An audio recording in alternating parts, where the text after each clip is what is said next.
ಕೆಂಗೇರಿ ಹತ್ರ, ಇನ್ನು ಕೆಂಗೇರಿ ಹತ್ರನೇ ಯಾವಾಗ ಹೋಗ್ತೀವೋ ಗೊತ್ತಿಲ್ಲ. ಯಪ್ಪ, ಒಂದು 4 hours ಆದರೂ ಬೇಕೇ ಬೇಕು ಊರಿಗೆ ಹೋಗೋಕ್ಕೆ. ಅದು ನಮ್ಮ ಫ್ಯಾಷನಲ್ಲಿ ನೋಡೋದು ಏನೇನಾಯ್ತದೋ. ಎಲ್ಲ ರೆಕಾರ್ಡ್ ಮಾಡೋಕ್ಕಾಗಲ್ಲ, ಸ್ವಲ್ಪ ಆಗಲೇ.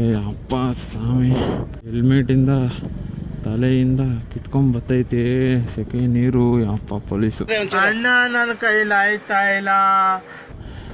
ಅಯ್ಯಯ್ಯೋ, ಇನ್ನೂ ಒಂದು 15 ನಿಮಿಷನೂ ಆಗಲಿಲ್ಲ ಅಲ್ಲಿಂದ ಬರೋಷ್ಟರಲ್ಲಿ. ಇಲ್ಲಿ ಟ್ರಾಫಿಕ್ ಜಾಮ್ ಬೇರೆ ಕೆಂಗೇರಿ ಹತ್ರ.